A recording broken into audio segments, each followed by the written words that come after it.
الحمد لله رب العالمين أشهد أن لا إله إلا الله وحده لا شريك له ولي الصالحين وأشهد أن سيدنا ونبينا محمدا عبده ورسوله الصادق الأمين اللهم صل وسلم وبارك على سيدنا محمد وعلى آله وصحبه ومن تبعهم بإحسان إلى يوم الدين. سبحانك لا علم لنا إلا ما علمتنا إنك أنت العليم الحكيم. Bapak Ibu jamaah sekalian dimuliakan Allah Subhanahu wa taala. Alhamdulillah wa syukrillah. Saya tidak bisa membayangkan 12 tahun sudah berlalu. Saya masih ingat pertama kali belum bisa sama sekali bahasa Indonesia tahun 2008. Cuma saya ingat satu kalimat, bagus. Jadi orang bicara sama saya, cuma saya jawab bagus. Sudah makan? Bagus. Mau kemana? Bagus. Jadi saya artikan semua bagus. Dan selalu saya berdoa, ya Allah tolong bantulah saya, supaya bisa bahasa Indonesia yang bisa difahami. Kira-kira Bapak Ibu faham gak sekarang? Berarti doa saya sudah kabul. Karena itu doa saya tidak pernah belajar sekolah Indonesia atau kursus bahasa Indonesia atau dari kamus. Nah, cuman hanya bergaul, duduk, dengar, sering saya dengar, alhamdulillah bisa hafal. Ketika ucapkannya mungkin belum begitu pas, orang-orang ketawain dulu, tidak apa-apa. Saya bilang diketawain, dia bodohin, tidak apa-apa. Yang penting saya bisa sampaikan yang bermanfaat. Alhamdulillah berjalan waktu sedikit demi sedikit, bisa mendapatkan. Bahkan saya dapat kejutan. Saya menemukan saudara keluarga saya di Indonesia. Dulu ibu saya dan ayah tidak pernah cerita. Tapi saya ketika sudah berada di sini, baru saya menemukan saudara keluarga. Ternyata kakek saya dan ayah kakek saya, dua-duanya kelahiran Lombok. Bahkan ayah kakek saya dibunuh sama penjajah Belanda dan dia punya makam besar di Ampenan, di Lombok, dan dia mampu mempersatukan orang Sasak di Lombok untuk melawan penjajah Belanda. Makanya ketika saya bertemu Presiden Jokowi, saya sampaikan saya sebenarnya cucu pahlawan tapi belum terdaftar. Dan subhanallah tidak membayangkan begitu saya ke Indonesia bisa menemukan sejarah keluarga. Bahkan saya punya keluarga besar di Lombok, di Cirebon, di Surabaya. Salah satu kakek saya nikah sama orang Bumi Ayu di Jawa Tengah. Kemudian bertemu dengan keluarganya juga di Cirebon. Ada juga di Bali, kemudian di Jakarta. Barangkali di Cimahi besok-besok ketemu ada orang yang bunga keluarga. Jadi subhanallah begitu dunia ini kecil. Kita bisa terus bertemu dengan keluarga dan kita terus bisa melanjutkan perjuangan. Dan saya harap mari kita sama-sama memperjuangkan yang terbaik untuk negeri kita Indonesia. Karena mohon maaf, yang kita besok bawa pulang ada dua hal. Ketika kita mati, yang kita bisa bawa hanya amal saleh. Yang kedua, ketika kita mati, yang tersisa di dalam dunia ini hanya nama baik kita. Tidak ada yang lain. Ketika tersebut nama kita, semua orang mau mendoakan. Semoga Allah ampuni, ya Allah. Luar biasa perjuangan orang itu. Luar biasa dia memberi yang terbaik. Orang politisi, orang ekonomi, orang siapapun, dimanapun posisimu, tolong beri yang terbaik. Karena itulah yang akan mengharumi namamu ketika kita sudah besok meninggal dunia. Dan di alam kubur, yang masuk sama kita adalah amal salih. Di sambil kita beribadah. Dan selalu saya berkata, tolong kerja keras untuk duniamu dan kerja keras untuk akhiratmu. Jangan hanya akhirat tapi lupa dunia. Dunia harus maju, harus berhadapan, harus bisa menjadi terang, menerang yang bisa membangun Indonesia. Dan bisa menjadikan Indonesia negara terhormat. Bisa menjadikan Indonesia negara yang diperhatikan oleh dunia. Karena kemajuannya, kebersatuannya. Dan alhamdulillah kita diberikan banyak anugerah dari Allah Subhanahu Wa Taala. Dari hasil bumi, dari hasil tanam-tanaman, dari hasil luar biasa. saya selalu berkata, wallahi negeri Arab kalah sama negeri Indonesia dengan sumber alamnya dan kekayaannya. Kalau dikumpulkan seluruh negara Arab, masih lebih kaya Indonesia. Mungkin karena kita tidak merasa kekayaan itu, mungkin karena belum bersyukurlah. Kekurangan syukur kita dan salah gunakan nikmat itu akhirnya tidak terasa. Padahal kekayaan yang Allah anugerahkan untuk negeri kita Indonesia luar biasa. Dan mudah-mudahan kita bisa dan mampu Allah hantarkan kepada kita, insya Allah, seorang orang wakil rakyat di Dewan Pemerintahan, di Dewan DPR, MPR dan juga di DPRD. Mudah-mudahan semua orang-orang yang diberikan oleh Allah Subhanahu wa taala kemudahan dan kemuliaan yang mereka mampu menjalani tugasnya dan memberi yang terbaik, yang insya-Allah balasannya terharum nama baik mereka dan nama keluarga mereka dan mendapatkan balasannya di hari kiamat di hadapan Allah Subhanahu wa taala. 3 poin yang saya ingin sampaikan. Yang pertama, tolong jangan lewat 1 hari tidak membaca Al-Quran. Belum bisa baca, simak. Dengar.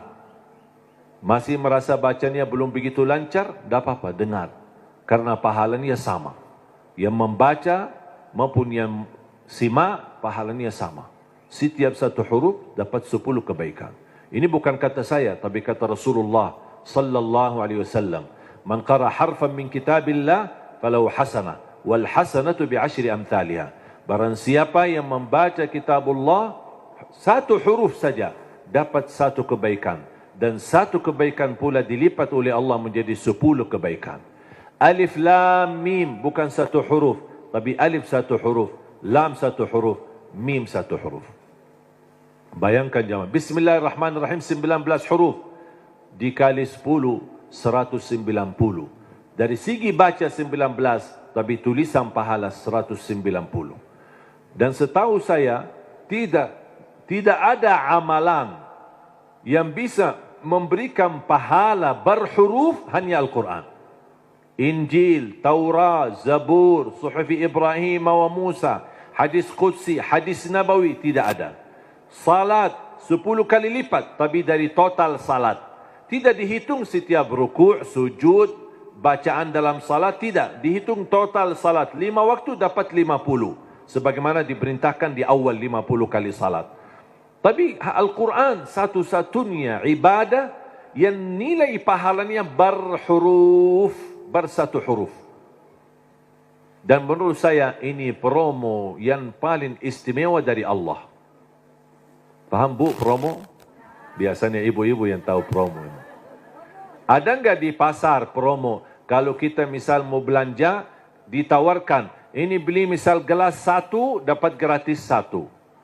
Beli 2 botol minyak goreng dapat gratis 1. Ada kan? Atau beli misal 2 botol mie goreng, minyak goreng dapat 1 dus mie goreng lah misalnya. Ada kan? Itu kan namanya promo.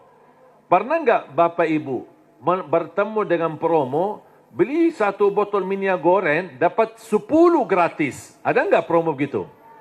Pasti merugi kan? Allah Subhanahu wa taala tahu manusia suka promo, makanya Allah tawarkan promonya. 1 huruf dapat 10 kebaikan. Tapi sayang sekali yang berlaku promo manusia, tapi promo Allah belum laku. Karena banyak kita manfaatkan promo manusia, tapi tidak memanfaatkan promo dari Allah Subhanahu wa taala. Bahkan berita gembira, ada orang berkata, saya sebenarnya ingin baca, tapi bata-bata bacaan saya. Saya takut salah, nanti malah dosa. Mendingan tidak usah baca. Itu alasannya karena berbata-bata. Ada berita gembira dari Rasulullah SAW. Rasulullah bersabda, "Walladhi yaqra'ul Qur'ana wa yatata'ta'u fihi wa huwa 'alaihi syaq lahu ajran." Barang siapa yang membaca Al-Quran, kemudian dia berbata-bata. Terima kasih ya Rasulullah. 1400 tahun yang lalu, nampaknya Rasulullah umatnya bakal banyak berbata-bata. Makanya sudah diberi solusi dari kemarin. 1400 tahun yang lalu. Barang siapa yang membaca Al-Quran, kemudian dia berbata-bata sambil berat, susah, sulit untuk membaca Al-Quran, tapi tetap dia mempertahankan dan terus dia melanjutkan sesuai kemampuannya, kata Rasulullah, falahu ajran, akan Allah berikan 2 kali pahala. Selain setiap satu huruf 10 kali lipat, dia dapat 2 kali pahala. Satu, karena dia mau membaca Al-Quran. Yang kedua, kesulitan yang dia hadapi, berbata-bata sampai berat, Allah hargai perjuangan itu, Allah berikan pahala. Berarti Bapak Ibu yang bersama Al-Quran, tidak ada yang merugi. Bahkan ada yang bertanya, boleh enggak saya baca Al-Quran, tapi saya tidak baca terjemahannya? Saya jawab, boleh. Ada orang tanya lagi, boleh enggak saya baca Al-Quran sampai khatam, tapi mohon maaf, saya tidak faham sama sekali? Saya jawab, boleh. Kenapa? Karena target baca Al-Quran kita ada 4. Ada 4 target. Pertama, baca walaupun tidak faham. Tetap dapat setiap satu huruf 10 kebaikan. Itu namanya standar. Walaupun tidak faham sama sekali. Karena Rasul menjanjikan pahala setiap satu huruf 10 kebaikan tidak dikaitkan dengan faham. Target kedua, baca dan faham. Berarti ada upaya untuk memahaminya. Itu lagi lebih besar lagi pahalanya. Yang ketiga, baca, faham dan menhayati. Lebih lagi dahsyat pahalanya. Ada lagi yang keempat, baca, faham, hayati dan menamalkan. Kalau tidak bisa semuanya, jangan tinggalkan semuanya. Jangan gara-gara tidak bisa menamalkan malah tinggalkan baca. Tidak bisa faham malah tinggalkan baca. Tidak bisa menhayati malah tinggalkan baca. Standar baca. Tetap mendapatkan setiap satu huruf 10 kebaikan. Jelas? Yang kedua, usahakan jangan tinggalkan ayat kursi setiap habis salat. Semua hafal ayat kursi kan? Sering dibacakan habis salat? Atau kadang-kadang tertinggal? Selalu. Ibu-ibu bilang selalu. Pahalanya apa? Pahalanya apa? Kemarin saya tanya sama ibu-ibu, selalu, terus pahalanya enggak? Dia tahu amalannya tapi belum tahu pahalanya. Saya kasih tahu pahalanya. Qala Rasulullah sallallahu alaihi wasallam di hadis yang sahih, man qara'a ayatal kursi dubura kulli salatin laisa bainahu wa bainal jannati illa an yamut. Barang siapa yang membaca ayat kursi setiap habis salat, dijamin masuk surga, tidak ada sesuatu yang mampu menghalanginya. Allahu Akbar. Tak ada sesuatu yang mampu menghalanginya, jaminan masuk surga. Cuma baca satu. Saya ketika baca hadis yang sahih ini, saya berfikir, ya Allah, ini satu ayat aja jaminan masuk surga. Gimana 30 juz Al-Quran? Ini baru satu ayat. Gimana kalau orang rutin baca sampai khatam Al-Quran? Selain ayat kursi setiap habis salat, tolong usahakan tutupi harimu dengan baca surat Al-Mulk. Habis beraktivitas, sudah selesai kegiatan, sudah siap-siap mau tidur, tolong sempatkan. Suratul Mulk, kalau bisa sebelumnya boleh witir. Ada orang tanya, boleh enggak saya salat malam sebelum tidur? Saya jawab, boleh. Karena salat malam tidak harus tidur dulu. Banyak orang yang salah faham masalah itu. Ini kembali kemampuan. Coba kalau kita memaksakan setiap orang mau tahajud atau mau salat malam harus tidur dulu. Ada orang mungkin misal contoh, ketua dewan. Aktivitas, rapat, meeting, pulang sudah malam. Kalau dia tidur malam mungkin bisa jam 12, mungkin bisa jam 1. Belum tentu bisa tahajud. Ketiduran, baru dapat 3 jam, maksimal 4 jam, sudah subuh. Jadi, fisik manusia kan punya kemampuan, punya batas. Makanya selalu saya berkata, kalau ada bapa ibu yang biasa tahajud, tidur baru tahajud, tak apa-apa teruskan. Tapi kalau masih belum terbiasa, tolong amankan walaupun 2 rakaat. Amankan walaupun 2 rakaat. Niat salat malam, niat salat hajat, lihat sunnah taubat. Silahkan, apapun niatnya boleh. Habis salat 2 rakaat, tambah 1 rakaat witir boleh, atau 3 rakaat. Sekali salam witir, atau bisa 2 rakaat salam baru 1 rakaat. Terserah, mau 3 sekaligus, 1 kali tahiyat, atau bisa dipisahkan 2 baru 1. Baru habis itu tidur. Kenapa? Seandainya belum sempat bangun dan ketiduran sampai subuh, sudah tertulis namamu ahli tahajud. Sudah tunaikan salat, apalagi witir. Minimal, saya selalu tekankan, minimal jaga witir. Dan mohon maaf, ini bukan wasiat saya, tapi Rasulullah. Tidak ada yang dari saya. Dari saku saya tidak ada.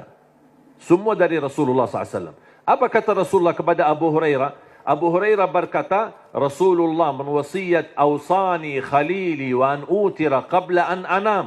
Rasulullah menwasiatkan aku jaga witir sebelum tidur, kata Rasulullah kepada Abu Hurairah. Bahkan Umar bin Khattab ketika ditanya, kenapa suka witir sebelum tidur? Kata beliau, saya takut tidur dan meninggal dunia dalam keadaan tidur belum witir. Makanya amankan witirmu. Inna Allah witir, yuhibbul witir, fa'autiru. Allah maha witir, Allah cinta witir. Jagalah witir. Dan salah satu sunnah yang Rasul tidak pernah tinggalkan adalah sunnah witir. Tidak pernah tinggalkan, sehat, sakit, musafir, dimanapun berada. Selalu jaga witir. Dan sunnah yang kedua, sunnah subuh. Sesudah azan, sebelum salat wajib, ada sunnahnya. Bahkan di menurut mazhab Abi Hanifah, sunnah subuh itu dianggap wajib. Selain Abu Hanifah dianggap sunnah. Memang dia sunnah, tetapi hampir sunnah, tapi martabatnya seperti martabat wajib. Karena sunnah subuh, pahalanya lebih besar daripada dunia dan seisinya. Saya berkata, subhanallah, ini baru pahala sunnahnya. Kira-kira gimana yang wajibnya salat subuh? Habis sudah laksanakan witir, mau tidur, tolong bacakan suratul mulk. Belum lancar bacaanmu, setelkan. Dari HP boleh, atau CD murattal, suratul mulk, atau dari YouTube. Sudah alhamdulillah puluhan bahkan ratusan ribu murattal. Tinggal milih apa yang kita suka. Sambil kita di tempat tidur, berbaring, kita bisa dengar suratul mulk. Kenapa disuruh baca suratul mulk? Apalagi di ujung aktivitas kita, seandainya malam itu meninggal dunia, sudah dapat jaminan selamat dari siksa kubur. Suratul Mulk, jaminan selamat dari siksa kubur. Yang terakhir, sedekah.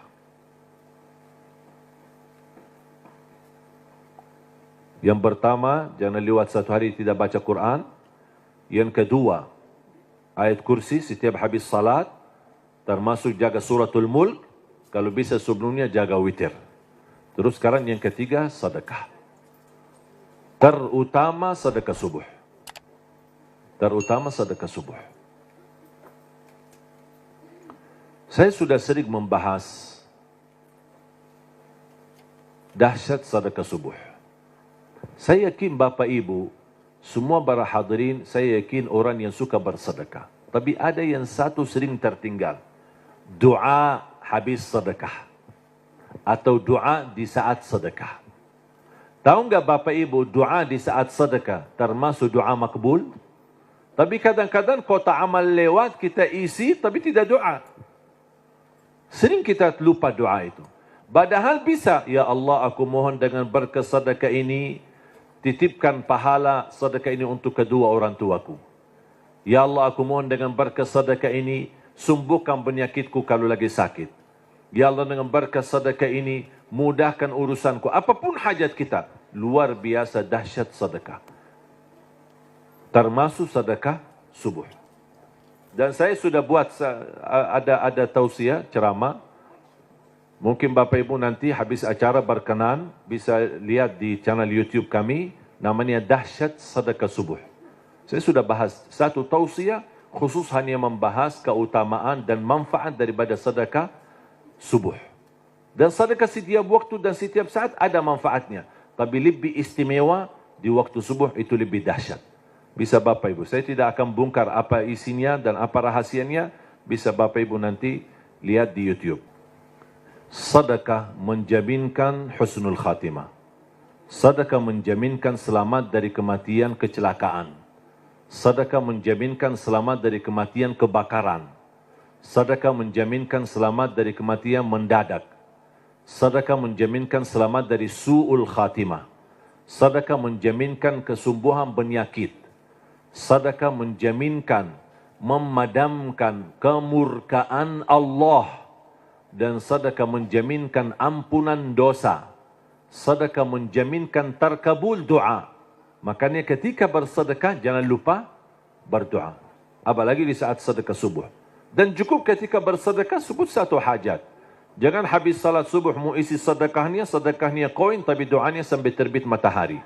Malu sama Allah, ku kelamaan. Kata malaikat, apaan? Ku doanya panjang banget. Padahal sedekahnya baru koin aja. Tolong disesuaikan. Satu kali sedekah, satu kali hajat. Dan selalu dalam kebaikanmu, sisakan dalam doamu, jangan lupa doa untuk orang tua. Saya sudah belajar, apapun yang saya amalkan, apapun amalannya, di ujung saya amalkan itu, saya selalu berdoa, ya Allah aku mohon, titipkan pahala amalan ini untuk kedua orang tua. Saya selesai tausiah, pas pulang, ya Allah aku mohon titipkan pahala tausiah ini untuk kedua orang tua. Habis ngaji, ya Allah aku mohon titipkan pahala ngaji saya untuk kedua orang tuaku. Habis salat, ya Allah aku mohon titipkan pahala salatku untuk apapun amalannya. Apapun, saya sudah belajar menjadi salah satu upaya berbakti baik sama orang tuanya. Karena berbakti baik sama orang tuanya, walaupun mereka sudah meninggal atau di posisi yang jauh, tidak bisa bertemu setiap waktu dan setiap saat, melalui doa, insya Allah terhitung sebagai berbakti baik. Ada seorang bertanya, kalau orang tua saya sudah tidak ada atau sudah meninggal gimana?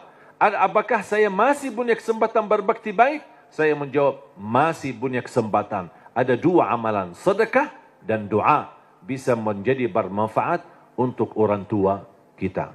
Dan semoga kita bisa bersama-sama, kita selalu niatkan dan doa untuk orang tua. Mudah-mudahan kekurangan kita di masa mereka berada, mungkin kita sebagai anak, namanya anak muda, di masa dulu mungkin banyak membuat orang tua sakit hati, menyakiti perasaan mereka. Namanya anak-anak, tidak merasa dan tidak menyadari.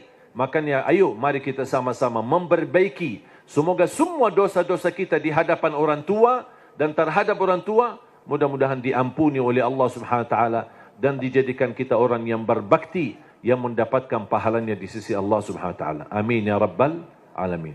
Mudah-mudahan insyaallah menjadi saksi bagi kita semua dan mudah-mudahan menjadi amal salih yang bisa menyalurkan pahala yang tidak terputus sampai hari kiamat. Amin ya rabbal alamin. Mari kita sama-sama berdoa. Bismillahirrahmanirrahim. Alhamdulillahi rabbil alamin. Allahumma salli ala sayyidina Muhammad wa ala ali sayyidina Muhammad. Allahumma ya Allah ya dzal jalal wal ikram. Berilah kepada kami petunjuk kepada jalan yang lurus. Hidupkanlah kami dalam keadaan iman. Wafatkanlah kami dalam keadaan Islam. Akhiri hayat kami dengan husnul khatimah. Jadikan kami semua serta keluarga kami ahlul Quran, pencinta Al-Quran, penghafal Al-Quran, yang mendapatkan syafaatnya Al-Quran. Ya Allah, lancarkan upaya dan ikhtiar Majlis Nurun Nisa ini bersama Yayasan Budi Luhur. Ya Allah, jadikan perjuangan mereka menjadi amal salih yang diterima di sisimu. Dan jadikan tempat ini menjadi tempat pusatnya cahaya yang menyebarkan rahmat lil alamin, yang membawa keberkahan, yang menjadi pusat pendidikan agama, yang bisa memfasilitasi akhlak yang mulia ya rabbal alamin. Allahumma ighfir lana wa liwalidina wa li jami'il muslimina wal mu'minat al ahya'i minhum wal amwat. Allahumma ya Allah, atas izinmu kami bersama-sama bertemu di majlis ini, di dalam acara ini. Anugerahkan kepada kami kemuliaan, sama-sama bertemu kembali di dalam surgamu ya Allah bersama Nabi Muhammad sallallahu alaihi wasallam.